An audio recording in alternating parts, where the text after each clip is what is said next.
The Rebbe began the Farbrengen this afternoon that this Shabbos is Shabbos Mevorchim Shvat. And it is brought in Svarim that the 12 months are in accordance with the Yud Beis Shifta Yisrael. And each month has a special shayches to another Shevet. And when the Chadashim begin, as of the month of Nisan, as the Pasuk tells us, HaChodesh Hazeh Yeh Lachem Rosh Chadashim, this is the first of all the months. So when we come to the month of Shvat and Adar, which are the last 2 months of the year, obviously this has a shayches to the two Shvatim, to the Shevet Yosef and to the Shevet Binyamin. And the Rebbe goes on that the relationship between Shevet Binyamin and the month of Adar is very obvious. Because in the month of Adar, the main inyan was Purim. In the Ness of Purim, Mordechai played a major role, and Mordechai was a descendant of Shevet Binyamin. So here we see the shayches from Shevet Binyamin to the month of Adar. However, where do we find the shayches from Shevet Yosef to the month of Shvat? And here the Rebbe says, we do not have to go too far. And for us Hasidim, there is something very meaningful in the month of Shvat. The fact that it is the Yortzeit of the Frierdiker Rebbe, whose name was also, his first name was also Reb Yosef Yitzchak. So this again shows us a very strong shayches between the month of Shvat and the inyan of Yosef. B'negei Yosef, we find the pasuk that when Rachel named Yosef with the name Yosef, she expressed herself, Yosef Hashem li bein acher, that Hashem should give her another son. Tzemach Tzedek in his Mamorim stresses very strongly this pasuk, primarily on the additional word acher. The thought is complete by just saying the words Yosef Hashem li bein, that Hashem should add her a son. Why is she adding on this additional word of acher? So the Tzemach Tzedek explains that the whole idea of Yosef was that he was so powerful and so successful that he was able to take someone who was defined as an acher, someone who had no shayches to kedusha, somebody who had no shayches to get lachkeit whatsoever, and convert this person totally, turn over this person, that he should be turned over from an acher to a ben.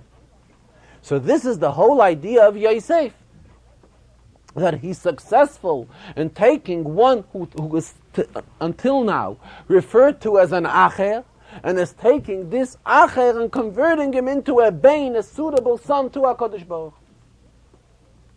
And this, the Rebbe says, was the whole idea of the Frierdiker Rebbe. His whole goal was to see to it that those who are still in a position of an acher should no longer remain in that position, but should be brought into a category of a bein, of being considered a proper son to the Rebbe. But the Rebbe goes on, all this we gain since we find that there is a special shayches from the Frierdiker Rebbe to the month of Shvat, which this goes back 33 years ago, when the Frierdiker Rebbe passed away. However, before the Frierdiker Rebbe's passing away, what was the shayches of the idea of Yosef to the month of Shvat? This shayches from every shevet to a chodesh is something which has been going on for many years, for hundreds and thousands of years. This interpretation, which we just gave, is something which is pertaining only for the past 33 years, where we've seen an obvious shayches from the Frierdiker Rebbe to the month of Shvat. If so, the question arises, what shayches is there between the month of Shvat and the concept of Yosef? Bechlal, the Rebbe stressed, when we say chodesh, we know there is a division of a chodesh, and there's a division of a shana. Shana, a year. So if we look into the Taich, what does the word shana mean besides year? It means a repeat. So actually, it lets itself be interpreted that this year is a repeat of last year. When we're talking chodesh, chodesh besides meaning a new month, it stems from the word chidush. It's something new. So here we see, in general, the Rebbe stressed, that each and every new month we enter brings with itself something new, something which we've never had in the past, something very outstanding, something which we have just entered to this year. And as explained in Hasidus in general, this is because each and every month of every year gives us new koiches, new strength in the service of the Rebbe. Based on this, we have to find something else in the month of Shvat, which has a very strong shaykhs to the same idea of Yosef. And what is this? The Rebbe went on. In the month of Shvat, we have the Rosh Hashanah Leilonis. Tu B'Shvat is the Rosh Hashanah, it's the new year for trees. In the Emes, we find the Machlokes Beis Shammai and Beis Hillel when we should celebrate Rosh Hashanah Leilonis. Beis Hillel claim that we celebrate Rosh Hashanah Leilonis in the 15th of Shvat, as we do Tu B'Shvat. However, Beis Shammai claim that we celebrate Rosh Hashanah Leilonis not on the 15th of Shvat, but on the 1st of Shvat. What is the reason for this machlokes between Beis Hillel and Beis Shammai? So here the Rebbe referred to a sikha which the Rebbe spoke many years ago, whereby the Rebbe explained that in general, the machlokes of Beis Shammai and Beis Hillel in many areas follows one trend. And based on this klal, we can understand various machlokes of Beis Shammai and Beis Hillel. In learning, it's called, there's an idea of bekoyach, and there's an idea of bepoyel. Bepoyel means actuality, reality. We look at a thing as it really is, as it stands. Bekoyach means we look at the concept how it can be. It hasn't come to a reality as yet. However, being that it's going to come to one, Beis Shammai claim that we can evaluate an inyan as the inyan stands bekoyach. Let us take this inyan of Rosh Hashanah Leilonis as an example. We know Hasidus stresses, and it's brought in Svarim, that Rosh Chodesh really contains the entire month within it. That is why Hasidus explains it is referred to as Rosh Chodesh. Same idea applies to Rosh Hashanah, not Chilas Hashanah, because it is compared just like the Rosh contains and leads the entire body of a person. The very same Rosh Chodesh possesses within itself the entire month. However, it's only in one day. That means that in the day of Rosh Chodesh, we have Bekoyach the entire month. Bepoyel, in a reality, we don't have it. Bepoyel, we have to go through the 30 or 29 days of the month, so that we should go through the month. So Memela Beis Shammai claim that being that Bekoyach, the day of Tu B'Shvat, is already in Nichlal, in Rosh Chodesh, so that is why they claim that we can celebrate Rosh Hashanah Leilonis on Rosh Chodesh Shvat. Beis Hillel claim no. Beis Hillel claim we do not follow a concept of bekoyach. We follow actuality, reality. When is Rosh Hashanah Leilonis? Rosh Hashanah Leilonis is in actuality on the 15th day of Shvat. Being it is on the 15th day of Shvat, that is when we can celebrate Rosh Hashanah Leilonis. Furthermore, in other sichas, the Rebbe explained that it tracks back yet further. Mishnah tells us Bechag nidunin alamayim. On Sukkot, there's a dinu mishpat on waters. Memela, if Bechag nidunin alamayim, it comes a hemshach. Sukkot is also on the 15th. Sukkot is on the 15th of Tishrei. So as a hemshach from the 15th of Tishrei to the 15th of Shvat, that is all the shitta of Beis Hillel. Beis Shammai claim no. Beis Shammai claim we don't get involved into detailed dinu mishpat. On Rosh Hashanah, which is Aleph Tishrei, there's a general dinu mishpat on everything, whether it is mayim, whether it's all other inyanim of the bria. There's a more detailed dinu mishpat on mayim. Bechag, Beis Shammai are not concerned with that. Beis Shammai take the inyan as the inyan stands bekoyach. Bekoyach and Rosh Hashanah, there's a dinu mishpat on all inyanim bria.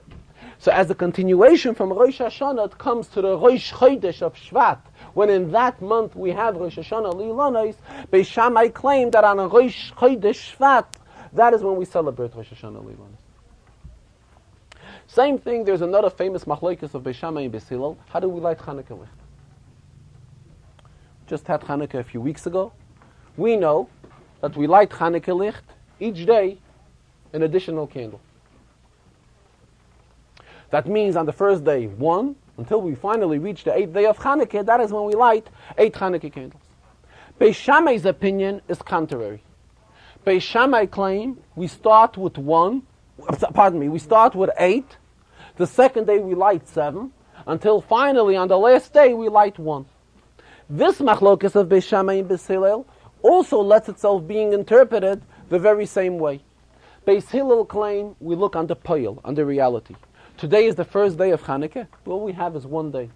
We have 1 day of Hanukkah so far. We light 1 candle. Tomorrow we're entering the second day of Hanukkah, the second evening of Hanukkah. We light a second candle, and so forth. Beis Shammai claim, being that we know we possess a yontiv of Hanukkah, b'koyach, there are 8 days of celebration of Hanukkah, which we will ultimately have.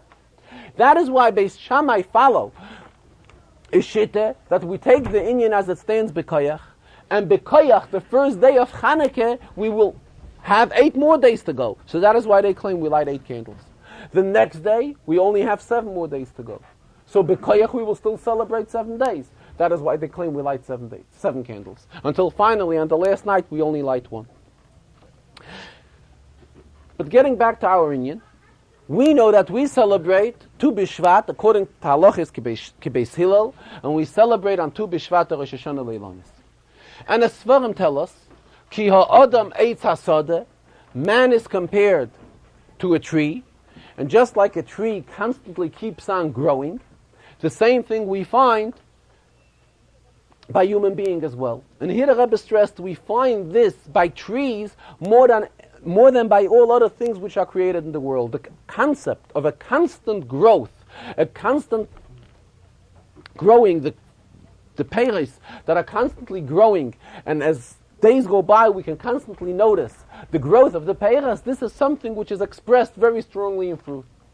Memela, Adam, ki Adam eitz hasodeh, a person is supposed to take an example, just like the same idea is by peiros, the same idea is supposed to be by human being as well, that a person is supposed to be constantly growing, supposed to be a mehalech, keep on going higher and higher in servicing the Rebbe.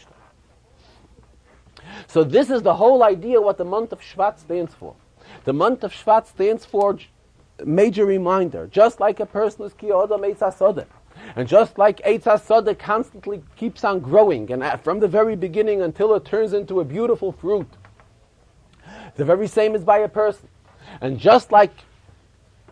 by a person it is insufficient that the person should be that way for himself. But as stressed earlier, the idea of the month of Shvat is, Shvat stands for Shevet Yosef. And Yosef brings the idea of Yosef Hashem li bein acher, that is our obligation to see to it, that those who are till now considered as an acher, they are not yet in the proper category, they are considered outsiders as far as servicing Hashem. It is the idea of the Yosef to see to it that they shall be considered turned from an acher into a ben to the Melech Malchei Amlochem HaKadosh Baruch Hu. And here the Rebbe went on, just like we find by Yosef, that Yosef saw to it to provide the needs of all of Mitzrayim, and ultimately not only of all of Mitzrayim, but of the entire world. The entire world in that time had to come on to Yosef, that Yosef should provide their needs. This is the idea of the month of Shvat, that it is our obligation to reach out in a peaceful way, just like Yosef did it, in a very pleasant way like Yosef did it, to reach out to as many people as possible, to as many Yidden as possible, to see to it that those who are in the meantime still in a position of Acher should be brought into the title of Bein. This applies, the Rebbe says, b'negeya each and every Shabbos Mevorchim Shvat, regardless when the kviyas of Shabbos Mevorchim Shvat falls out to be. This year, we have something additional in the kviyas of Shabbos Mevorchim Shvat. And that is, that Shabbos Mevorchim Shvat comes out to be on 23 days in the month of Teves. On a Shabbos, tonight is 24 days of the month of Teves. And on the 24th day of the month of Teves, it is the Hilul Yotzeit of the Alter Rebbe, the Baal HaTanya.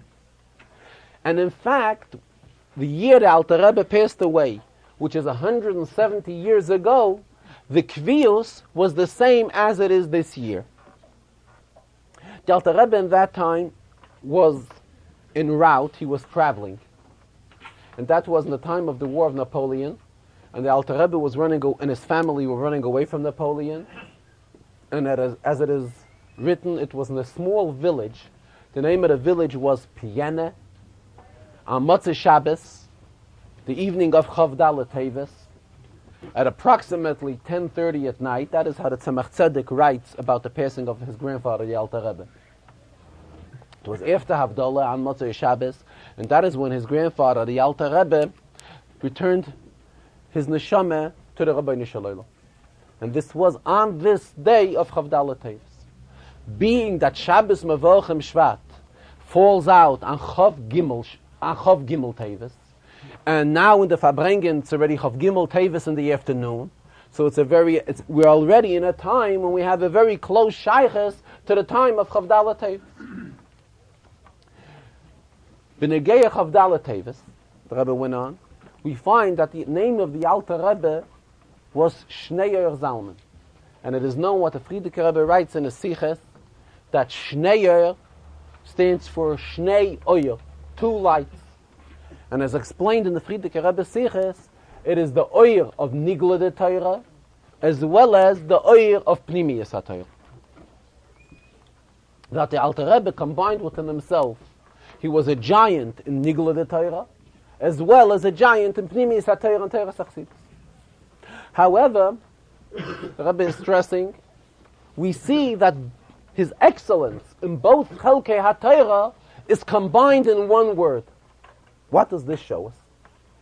It shows us that not only is one required to excel in both Chalokim of Torah, in Nigla de Torah and in Pnimiyas HaTorah, but furthermore, the Rebbe says, it is required from us that when one learns Nigla de Torah, it should be noticeable on this individual that he is a person who is familiar and has learned Chassidus as well. In other words, it should be noticeable that this is a Chassidish Yid, one who has the Chassidish warmth within himself and the Chassidish inspiration within himself, and Chassidus really penetrated into him, and it is with such attitude that he's learning Nigla de Torah. And the same on the opposite. When a Yid is learning, when a Chassid is learning Chassidus, it should be noticeable on him while learning Chassidus that not only is he dwelling into Chassidus, but this person has a proper and good understanding in Nigla de Torah as well.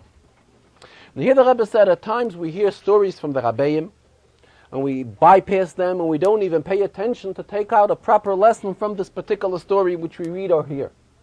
The Frierdiker Rebbe writes that when he was a young child, and he was taught the Aleph Beis, from the Shablat, from the cover page of the Tanya. Obviously, the Rebbe says it's a very nice story. On the front page of the Tanya, we have the word Lakutei Amorim, in other words. So when he was shown a Lamet, he was shown on the Shablat of the Tanya, as well as a Kuf, as well as a Test, and so forth. But obviously, there's more to it than the Frierdiker Rebbe telling us that when he was taught the Aleph Beis, it was taught to him from the cover page of the Tanya. And this, the Rebbe says, this exactly is the lesson, what we take from this episode. The idea of the Tanya, the goal of the Tanya, the Sefer HaTanya, is like the Alter Rebbe himself writes, it's to bring across to Yidden the thought of Ki korei v'elecha hadavar miyoid beficha belvavcha lasoisei. How close it is to our mouths and to our hearts to get close to the Rebishter. That's what the general idea of the Sefer HaTanya is. However, here, when the Frierdiker Rebbe's father, the Rebbe Nishmasei, instituted the idea that a son should be taught Aleph Beis. Aleph Beis is something which obviously has a shaychus to Nigla de Torah. It's not Pnimiyas HaTorah as yet. It's an inyan in Nigla. Here the child is being taught his basics. Child is being taught how to be able to read Ivra. So immediately, as a child receives his chinuch, we're not talking, the Rebbe says, about a person who is a ben arboyim lebina. Once he reaches the age of 40, that is when he reaches to a proper level of wisdom. We are talking, or even, the Rebbe says, even at younger people, or even of bar mitzvah children, and approximately at bar mitzvah age, that is when one begins learning in addition to Nigla de Torah, that is when a child receives his chinuch, and he also begins learning Chassidus, which is Pnimiyas HaTorah. But further than that, more than that, we are talking about educating young children. a youngster who is learning Aleph Beis. So as a child is being taught as Aleph Beis, the lesson is that he's immediately taught that when he will grow up, and as he's learning, whatever he will be learning, he's taught right away the combination of Nigla Torah and Pnimis HaTorah. Right away, as of his early childhood, as he's being taught Aleph, Beis, Gimel, the letters of Lamed, Kuf, Vav, Tes, Yud, which is the word that puts together the word Lakute, and then afterwards Amorim, which is obviously simple Aleph, Beis, which a child is being taught. So here we see we're teaching him the Aleph Beis from the Tanya. Immediately we are combining the limud of Nigla Torah and the limud of Pnimis HaTorah. And this comes to show, the Rebbe says, that not only in early childhood, but later on and throughout all the years of a person is supposed to fulfill within himself this combination of the Shnei Oyer, of the Shnei Ma'oyres HaGdolim. The two major lights of Torah. Torah is the Oyer, Torah is light. But Torah has within itself two lights. There's the light of Nigla Torah and there's the light of Pnimis HaTorah. So this is what we take from this day of Chavdalet Teves. The 24 days in the month of Teves, which is the Yortzeit of the Alter Rebbe, serves to us as a lesson, as a reminder that we in our lives as well, it is our obligation to combine the concept of Nigla Torah and the concept of Pnimis HaTorah. Shnei Oyer, just like reflected in the name of the Alter Rebbe. The Rebbe concluded that we know that HaMaisa Hu Ha'ikar, what counts most and what is most important is the idea of Maisa, action. And Maisa Hu Ha'ikar, the Rebbe says, we know that the Alter Rebbe, the inyan in which the Alter Rebbe demanded very much, is the Alter Rebbe had a tremendous love and a tremendous chavivos to the idea of Bali Tshuva. So Mamela, the Rebbe says it is our obligation as well that this day should serve as a reminder to see to it, to reach out to as many Yidden as possible and see to it that these Yidden come closer to Yiddishkeit and come into the should be able to be classified as Bali Tshuva, and again refer to what's spoken about in the first Sikha, though they are still considered an Acher, they shall be turned over from an Acher to a Bein, which this is the whole idea of Yosef. Yosef Hashem Li Bein Acher. From the Acher, turn him into a Bein. This is the main idea which the Alter Rebbe stressed as well. So when we come on Chavdalet Teves, it is most appropriate to bring inyanim down into Mainse, down into action. What are the inyanim of Mainse which the Alter Rebbe demanded most?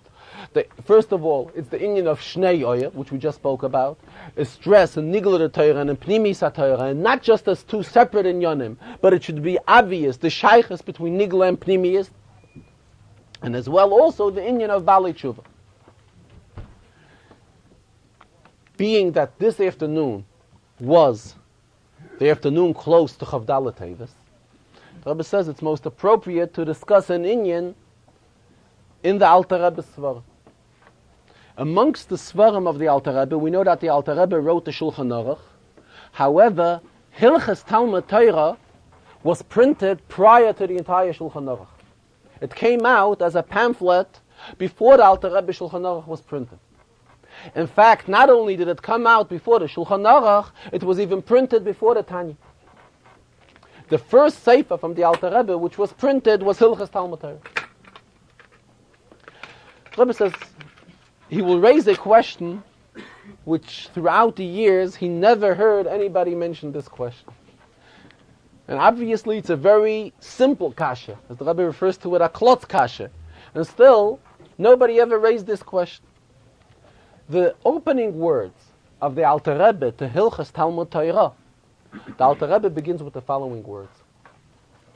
Even though, the Alter Rebbe says, a cotton, one who's before Bar Mitzvah, is potter from learning Torah, still it is the obligation of his father to teach him Torah. Says the Rebbe explains, we know there is a chiyuv of chinuch.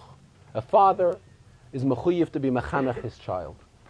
Now, b'negeya certain inyanim, chinuch is only midarabbanon.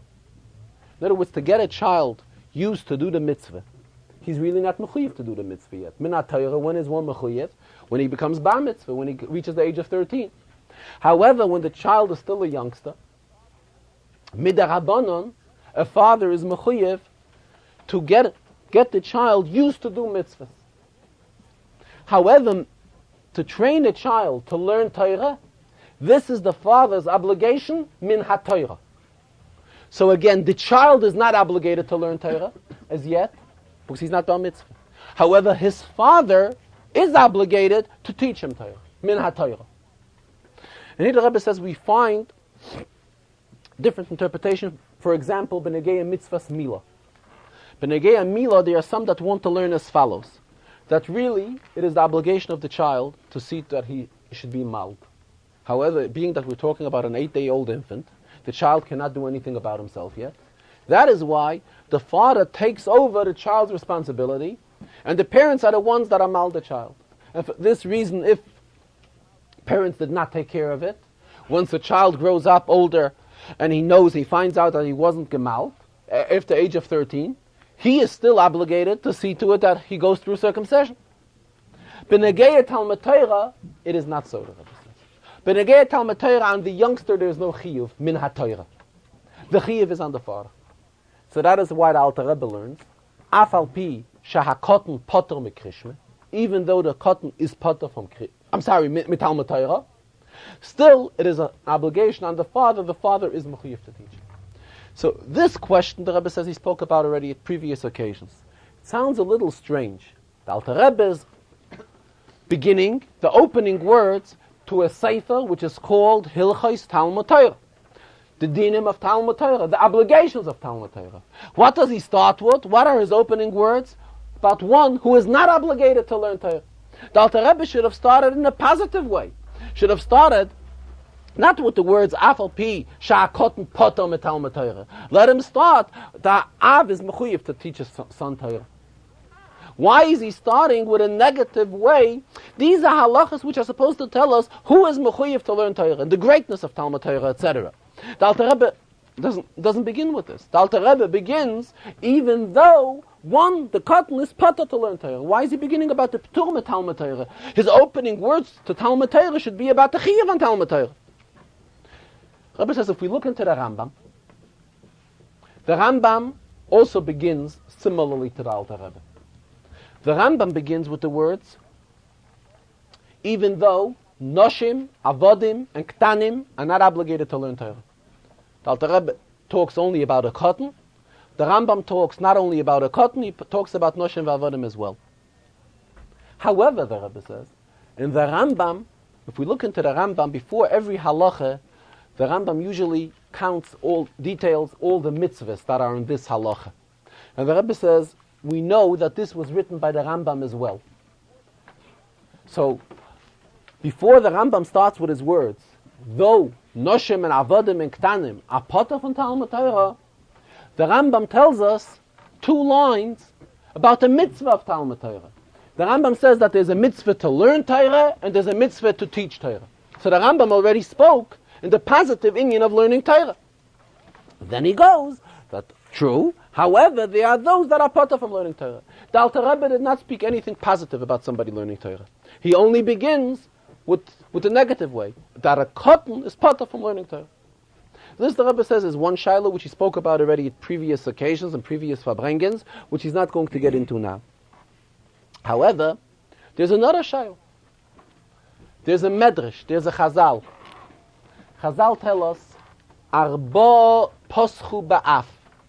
There are 4 that began their sayings with the word af, and it was unsuccessful. That's what the medrash tells us. The very first the medrash says, the Nachash. The Nachash, when the Nachash approached Chava, the Nachash began with the words, Af ki toichel ma'etz hazeh. The Sarah Oifim, by Paroi, the Sarah Mashkim and the Sarah Oifim.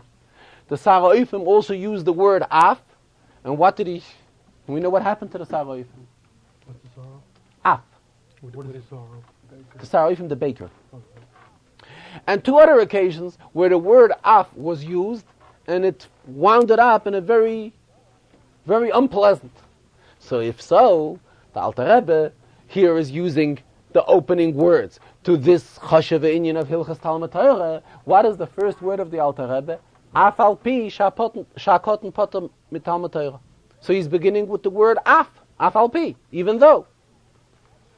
And this is something which is contradictory to the Medrash, where the Medrash proves that there were four, not only people, the Nachash, that began with the word Af, and it was very unsuccessful.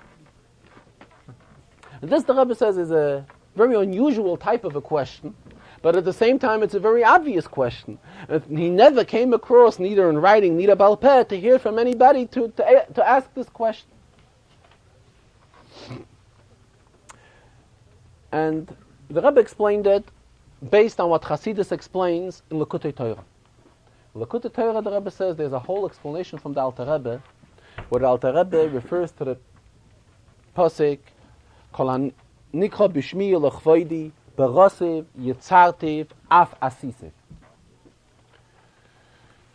B'rosiv, yitzartiv, and asisiv, obviously we all realize reflects Olam Ezbiyah. When we're talking about Bria, Yitzira, Asiya, which is an Indian which is often discussed in Chassidus, this coincides with the Pasuk, Berosiv, Yitzartiv, Af Asisiv. So the Rebbe is explaining, and here we are talking about a completely different Af. It has no shaykhs to the Af of the Medrash, of Arba, Shepaschu Ba'af, and were unsuccessful. It's a completely different Af. It reminds us on the Af of Asisif. In other words, Asiya, Olam Asiya. And as Chassidus always stresses, it is dafke in this world of Asiya that we bring down the Rebishter and we bring down the Shechina and so forth. The same the Alter Rebbe is stressing. We're talking about the youngster, we're talking about the child, whom in our Torah is not even mechuyev to learn Torah. Afal pi sha'kotten potter mit Talmud Torah. However, this learning of the cotton, of the youngster, of the learning Torah, of the Hevel She'ein Beichet, of the young children who learn Torah, this is something which reminds us on the Af Asisiv, on the Af of Asiya, which brings down the Shechina into this world. It's a completely different Af. The Alter Rebbe begins here with the word Af al Pi, beginning with the word Af, and the Alter Rebbe has something completely different intention. The Alter Rebbe has here an intention of stressing the greatness of the limud ha-Torah, which is accomplished through the child who is learning Torah. And this is, as explained in Chassidus, b'negei the Indian of Af Asisiv, Kol hanikra b'shmi l'chvoidi berosiv yitzartiv Af Asisiv, bringing down Shechina into this world of Asiyah. This same thing is accomplished through the learning Torah of the youngster, of the child. Though min ha-Torah, he's not obligated to learn Torah, but the father is obligated to teach him. So the children who are learning Torah, the Hevel She'ein Beichet, is being mamshech the Shechina into this world. In the Farbrengen, the Rebbe also referred to an Indian, which the Rebbe says, it's explained in Chassidus, the Indian of Ganva Pum Machtarte Rachmona Kari. I'll explain it in a minute. It's an Aramaic expression which means that at times people are very confused. A Ganev, one who is about to steal, when he's about to break in and perform his Geneva, he's begging the Rebishter for success, which shows how contradictory the person is. I mean, he knows about the Rebishter, he knows that there's an Indian in asking the Rebishter for success. However, he does not tie these inyanim to himself. If he would think about the relevance of the Rebishter's bracha on himself, then naturally he wouldn't go doing something which is contradictory to the Rebishter, to the Rebishter's will. Same thing the Rebbe says, there are many times we hear an Inyan, we hear about the Inyan of Ashgacha Protis. And the Rebbe says, throughout the years he's Farbrengen, he wouldn't exaggerate if he would say that the Inyan of Ashgacha Protis was discussed probably more than 1,000 times. He says there is no occasion that passes where he does not stress the Inyan of Ashgacha Protis, and that anything we hear and see we can take a lesson out of and so forth. Here the Rebbe spoke in Inyan. In general, I'm not successful in giving over word by word what the Rebbe says, but we try to stick to the Inyan at least. Here I will give over, I will definitely not give the Lashonis, but it is something which the Rebbe spoke about with an extreme amount of aggravation and very, very disturbed. And this is something which it is known that the Rebbe is extremely disturbed about the delay of the completion of the mikveh on Union Street. And the Rebbe wrote several notes about it already, very, very sharp expressions. In fact, it's just a week ago that the Rebbe wrote a note where a letter went into the Rebbe about expanding 770, and various additions should be made to enlarge 770. The Rebbe responded that there is a halach in Shulchan Aruch that a community that has no mikveh but has a shul, the shul should be sold and the funds of the shul should go to erect a mikveh. And this is what the Rebbe responded. He says, you're asking me about various construction that should be done in the shul. The shul should be sold and the funds should go towards the mikveh. Which shows how extremely disturbed the Rebbe is about the construction of the mikveh is going on for something like close to 3 years and it has not been completed as yet. And here in the Farbrengen, the Rebbe again spoke about it with extreme amount of aggravation.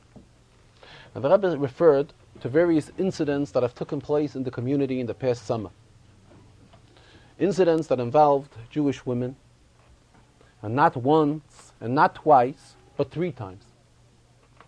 And the Rebbe says if we are Yidden that think about Hashgacha Pratis, we should have definitely realized immediately the lesson that this calls for a reminder that the mikveh has to be completed. And as the Rebbe used the expression, Lo ipaga v'lo noga, it did not touch at all. He says those that are involved in constructing the mikveh are involved in various petty arguments amongst themselves, and beneged the success of the completion of the mikveh, there is nothing that serves as a reminder that the mikveh has to be completed. And here the Rebbe says, until there was an inyan of a fire, but a small fire. A few weeks ago there was a small fire in 770 which was immediately caught and immediately put out. And he says, seeing this fire also did not remind that this is a hashgacha pratis which is supposed to come as a reminder.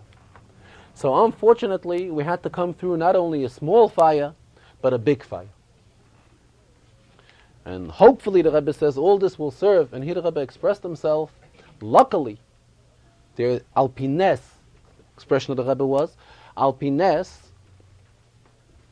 that he sold, I could just tell you what the Rebbe said, that he sold the building of he didn't use the term of 770, but he said this building was sold this week. Obviously, to my interpretation, I mean, I'm not sure I'm giving the proper interpretation. Obviously, this comes as a continuation to the zettel which the Rebbe wrote last week that the shul should be sold.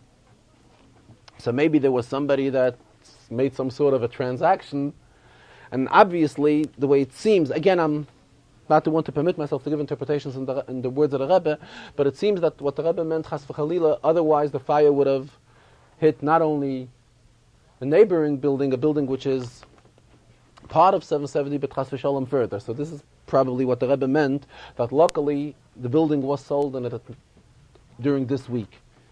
Al pines, ob ich sich gehabt und verkauft im Binyan this week, this is what the Rebbe said. However, the Rebbe stressed, it is our obligation to take from all these inyanim a lesson, that all this is that the completion of the mikveh has to be done as fast as possible, and to see to it, to finally realize that there's an inyan of Hashgacha Pratis. And when we talk about Hashgacha Pratis, we don't mean that others should take the lesson of Hashgacha Pratis. It is meant to each and every one. And the Rebbe concluded, and the Rebbe said, Chazal tell us that one who has Yiras Shamayim, his words are listened to. The Rebbe says he's utilizing this occasion to pray that he shall get more Yiras Shamayim. And Memela, if he will have more Yiras Shamayim, perhaps, as Chazal say, then his words would be listened to more. But the Rebbe spoke to Sinya with a tremendous amount of Agmas Nefesh, and it was very obvious that the Rebbe's aggravation benegeya this Sinya. Weiter in the Farbrengen, as usual, the Rebbe referred to a Zohar in this week's Sedre, as well as to a Rashi, which the Rebbe interpreted in Parsha Shemos. Is in this week's Sedre, Kapitel Gimel, Pasuk Tes Vav. But not only did the Rebbe learn the Rashi in this particular Pasuk, but went through the entire Inyan and gave us, enlightened the entire Inyan of the conversation between Moshe Rabbeinu and the Rabbeinu Shalom. Moshe Rabbeinu was selected by HaKadosh Baruch Hu to go ahead and take the Yidden out of Golus.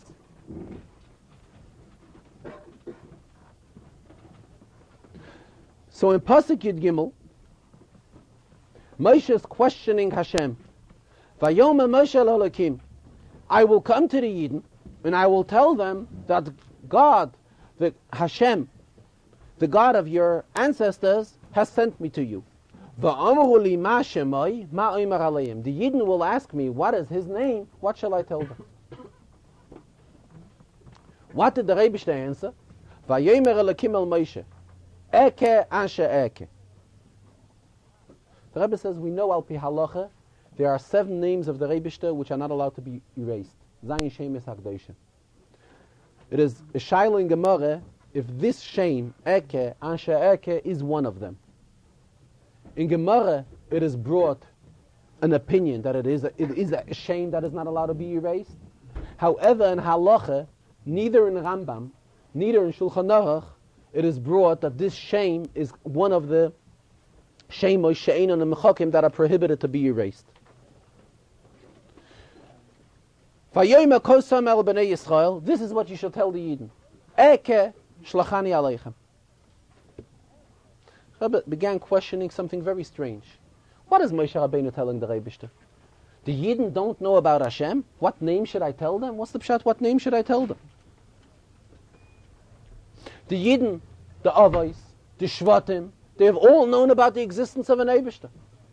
Not only did they know, we know that the Shvatim, before they passed away, each one made an oath to his descendants that their body should be not only Yosef, but the Chazal tell us the same applies to all the Shvatim, that the time will come when Hashem will take them out of Mitzrayim, and their bodies as well should be taken out of Mitzrayim to be buried in Eretz Yisrael. So we see that there was an inyan, a belief that the time will come when the Rebbe will take the Yidden out of Mitzrayim. The Yidden knew there was a promise made, a pledge made by the Rebbe to Avraham Avinu, that the Rebbe will take the Yidden out of Mitzrayim.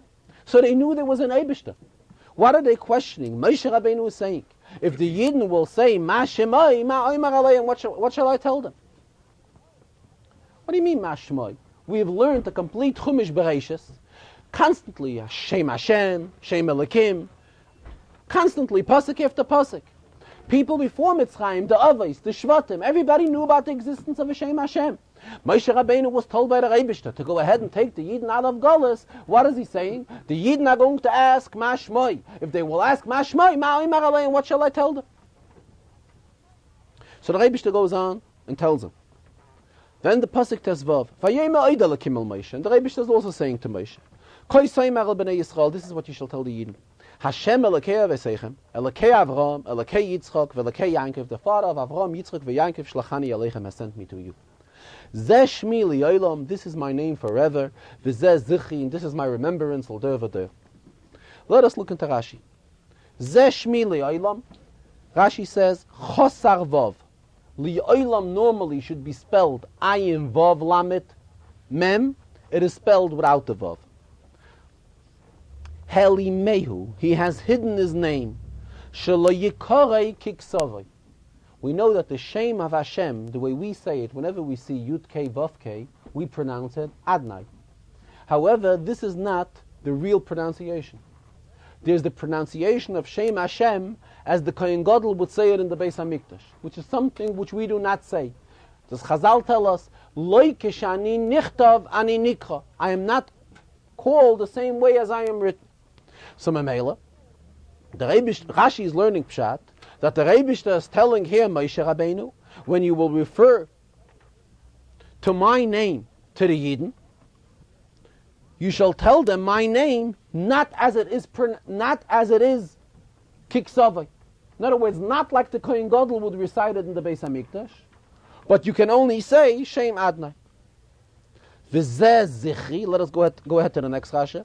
Lomdoi HaKadosh Baruch Hu taught Moshe Rabbeinu Heich Nikra, how to call him, how to pronounce it, being that he shouldn't say it in Hashem's real name, so he taught him what to say.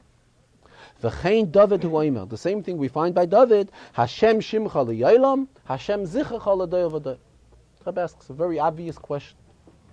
This is not the first time Shem Hashem is mentioned in Chumash.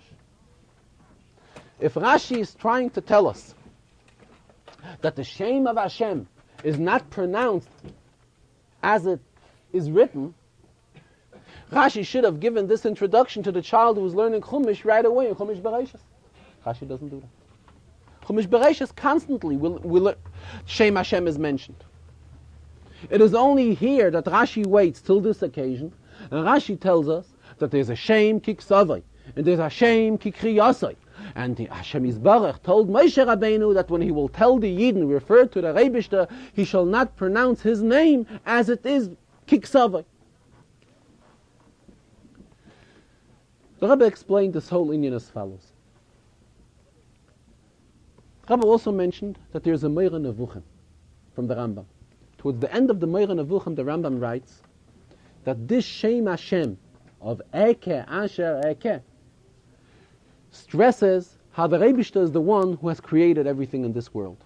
Just like the Rambam at the beginning of his Sefer, of the Yad HaChazaka, the Rambam begins with the words Yud Kei Vav Kei, Yisoid HaYisoidos, Va'amud HaChochmos. These are the opening words of the Rambam in his Sefer, which abbreviates Yud Kei Vav Kei.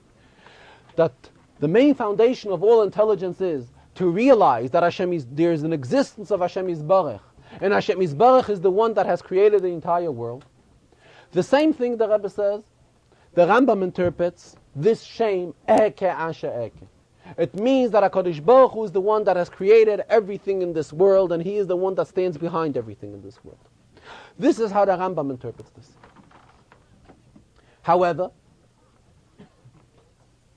when we approach these psukim, the Rebbe says, Moshe Rabbeinu did not ask, if the Yidden would ask, what is his name, what shall I tell them?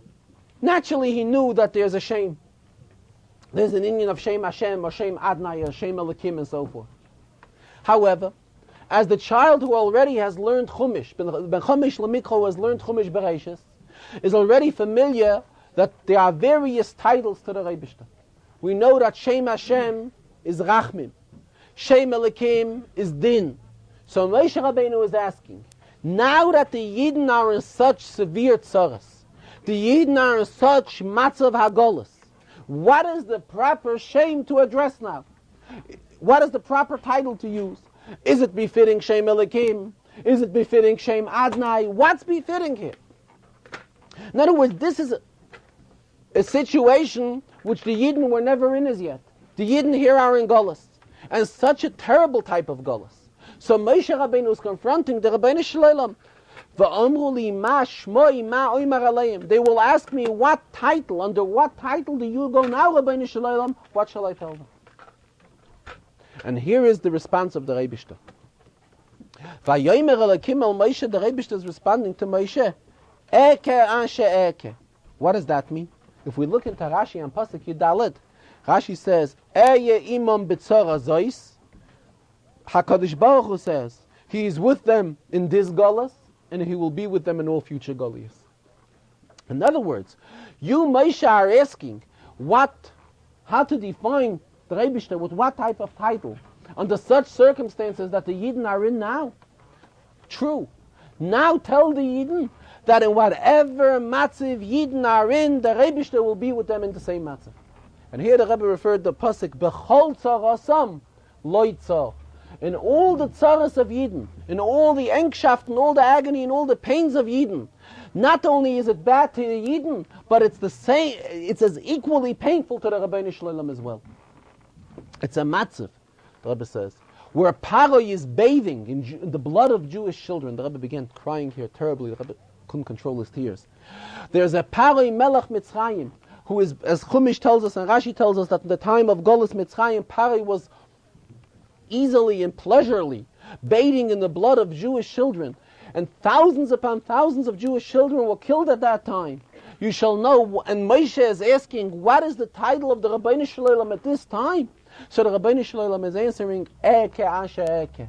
Tell the Yidden that in any tzara they are in, I am with them as well. So the Shaila of Moshe Rabbeinu was a very proper Shaila. Not that Moshe Rabbeinu said he doesn't know the name of the Rebishter, or the Yidden are unfamiliar with the name of the Rebishter. Naturally, the Yidden are familiar, Moshe Rabbeinu is familiar, everybody knows there's a Shem Hashem, everybody knows there's a Shem Elokim, there's a Shem Adnai, and so forth. However, the question was, what is the proper definition for the Rabbeinu Shalom at this time? And this is what the Rebishter answered him. That And the same applies not only to Golus Mitzrayim. The same applies to any type of Golus, any type of Tzara, which Yidden are in. And Yidden are in Golus now all over. And the Rebbe stressed Yidden are in Golus not only in Chutz La'aretz, but now as long as Mashiach doesn't come, the Yidden in Eretz Yisrael are as well in Golus. It is the Golus there as well as here. And it is very obvious, the Golus. So here the Rebishter is pledging that any type of tzara, any type of problem, bechol tzarasam, in all the tzaras of Yidden, loy tzar, it is equally a pain to the Rebishter as well. And the Rebishter goes through the Psukim and talks to Moshe Rabbeinu.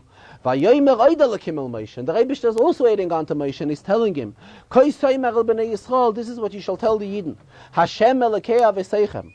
Hashem, the God of your ancestors, Elokei Avraham, Elokei Yitzchak, Elokei Yankov, Shlachani Aleichem. And here the Rebbe says, could very well be, Al Pi Halacha, that the others, when they refer to Shem Hashem, they use the Shem Hashem, they pronounce the Shem Hashem as the Kohen Gadol pronounced it in the Beis HaMikdash. In other words, not like we say it, but they said it take kiksavai, as it is written. However, now the Rebishter is telling Moshe Rabbeinu, when you will go to the Yidden and refer to the Shem, don't pronounce the Shem as it is kiksavai, but pronounce the Shem la'olam. In other words, as Rashi is saying, Helimeu, shalo yikari kiksavai.